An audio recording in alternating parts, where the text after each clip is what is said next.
Seja bem-vindo, seja bem-vinda ao canal Mapear Direito. Esse é o primeiro vídeo da série O que estudar para a OAB e ao longo dessa série a gente vai ver os principais temas que você não pode deixar de estudar para a primeira fase da OAB. Eu sou Mariana Carvalho e o tema desse primeiro vídeo é como começar a estudar para a primeira fase do exame da OAB e o que priorizar. Então vem aqui comigo para a tela. A prova da OAB se divide em duas fases. Na primeira fase é aplicada uma prova objetiva e na segunda fase é aplicada uma prova discursiva. E essa série ela vai focar nos estudos para a prova objetiva, ou seja, para a primeira fase da OAB. E a prova da primeira fase é uma prova de múltipla escolha com 80 questões e ela é atualmente realizada pela Fundação Getúlio Vargas. Para você conseguir ser aprovado nessa fase, você tem que acertar 40 das 80 questões, ou seja, você tem que acertar pelo menos metade da prova. Na prova do OAB são cobradas 17 matérias. E o que pode ser cobrado dessas matérias? Pode ser cobrado tudo aquilo que você viu na faculdade durante 5 anos. Só que você não vai estudar tudo que você viu na faculdade durante 5 anos. Por quê? Porque é muita matéria. Então você tem que saber o que estudar.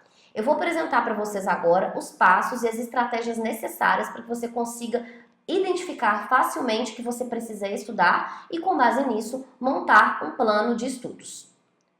Primeira estratégia. Separe as 17 matérias em 3 grupos. Você não vai estudar todas as 17 matérias da mesma forma. Você vai primeiro dividir essas 17 matérias em 3 grupos e aqui vai uma sugestão.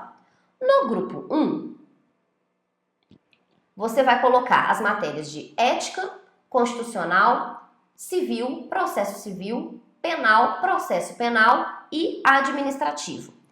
Essas 7 disciplinas representam 47 questões das 80 questões, ou seja, mais ou menos 58% da prova. O seu maior foco deve se concentrar nesse primeiro grupo, ok? No grupo 2, você vai colocar as matérias de trabalho, processo do trabalho, tributário e empresarial. Essas 4 disciplinas representam 21 das 80 questões, chegando em torno aí de 26% da prova. Você também deve estudar essas matérias, mas você vai levar em consideração a importância mediana desse grupo número 2, beleza? E o grupo número 3, você vai colocar as matérias direitos humanos, filosofia, ambiental, consumidor, Estatuto da Criança e do Adolescente e Direito Internacional. Essas 6 disciplinas representam 12 das 80 questões, 15% da prova. Você também deve estudar essas matérias, mas você vai levar em consideração que essas matérias possuem um nível de relevância inferior às demais matérias. Então, cada grupo desse aqui, você vai estudar de forma diferente. Então, por exemplo, ética, que são 8 questões cobradas, você não vai estudar da mesma forma que direito internacional, que são 2 questões cobradas.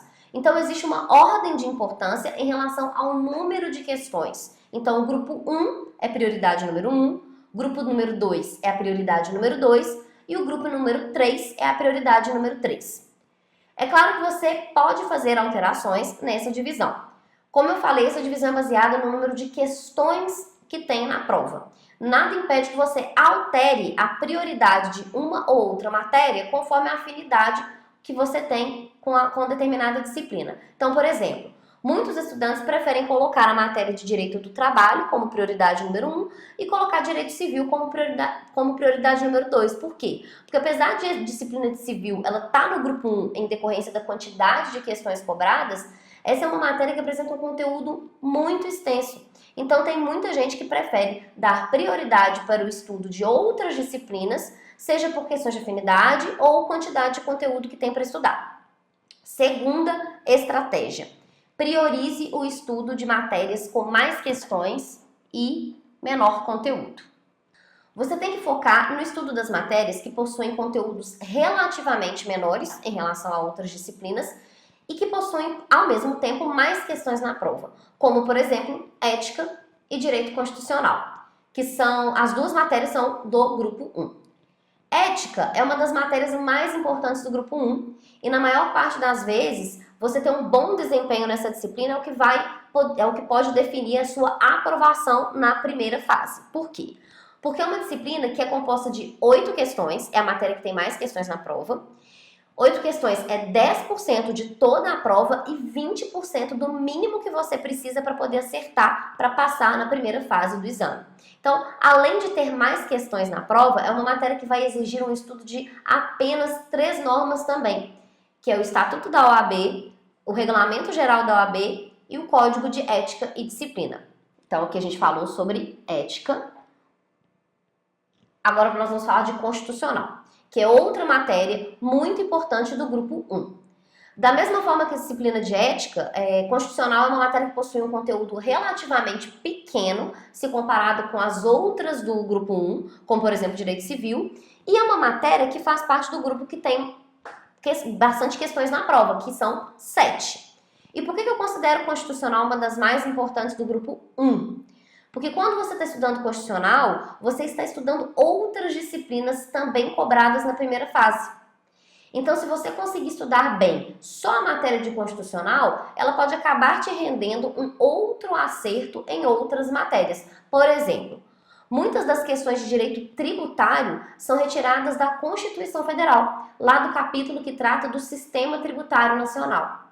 Questões, por exemplo, de direito administrativo, elas também podem ser retiradas lá da Constituição, no capítulo que trata da administração pública.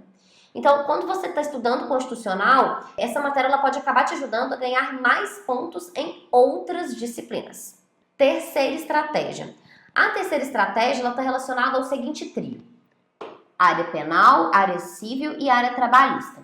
Na área penal, a gente tem as matérias de direito penal e de processo penal. Na área de civil, a gente tem as matérias de direito civil e processo civil. E na área trabalhista, a gente encontra as matérias de direito do trabalho e processo do trabalho. Cada uma dessas áreas representa uma quantidade enorme de conteúdo.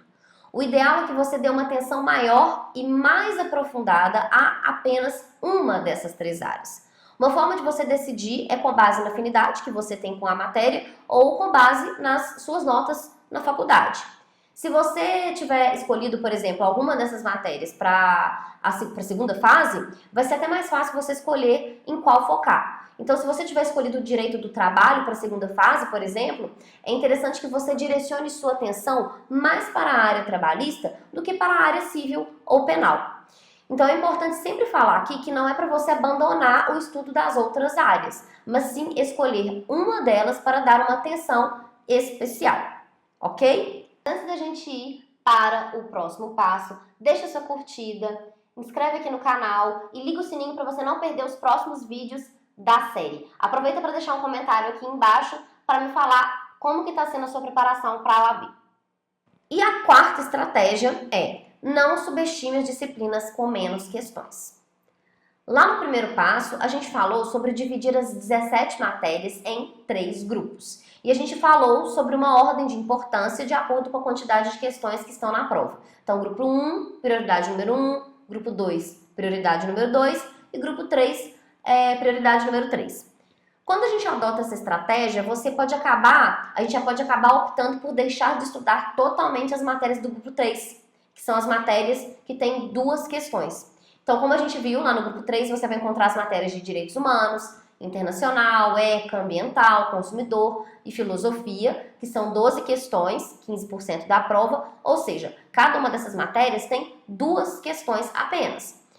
Só que, apesar dessas matérias elas fazerem parte do grupo de menor prioridade em relação ao grupo 1 e o 2, não é para você desconsiderar completamente a existência dessas disciplinas. Por que eu falo isso? Porque apesar de serem poucas questões cobradas de cada uma delas, já aconteceu de ser cobrado o mesmo tema várias vezes. Vou dar um exemplo. Filosofia do direito tem 2 questões na prova. E como que geralmente é cobrada essa disciplina? Geralmente o examinador ele exige o conhecimento sobre as ideias principais relacionadas ao pensamento de determinado filósofo. Só que você não vai estudar o pensamento e nem os livros de todos os filósofos que já existiram em relação ao tema. Se você pesquisar sobre as questões de filosofia na prova, se você der uma olhada nas provas anteriores, você vai ver que a FGV tende a cobrar sempre os mesmos filósofos, como, por exemplo, o Norberto Bobbio. O Bobbio, ele já foi cobrado em 2014, ele foi cobrado em 2015, 2016, 2017, 2018 e 2019, sendo que em 2015 ele foi cobrado 2 vezes. E o que a gente conclui com isso? Que você não precisa estudar todos os filósofos da matéria de filosofia, mas não deixa de estudar Bobbio. Por quê? Porque ele é um dos filósofos que foi mais cobrado na prova, dentre as questões de filosofia. O fato do grupo 3, então, ter um nível de prioridade menor do que os grupos 1 e 2, não significa que ele tem que ser deixado de lado. O que você vai fazer não é deixar de estudar, e sim estudar de forma diferente. No caso do grupo 3, por exemplo, a estratégia mais adequada para estudar as matérias que fazem parte desse grupo é a resolução de questões das provas anteriores. Por quê? Porque assim você vai conseguir perceber o que é cobrado com mais recorrência para então focar naquele tópico, ok? Depois de fazer tudo isso, o próximo passo é pegar todas as provas dos últimos 2 anos, ou seja, as últimas 6 provas da OAB, para você poder fazer o reconhecimento do terreno, se familiarizar com a estrutura da prova e resolver muitas questões ao longo dos seus estudos, beleza? E agora a gente vai falar sobre quais os temas de cada matéria que você não pode deixar de estudar. O que você não pode deixar de estudar sobre a matéria de ética da OAB?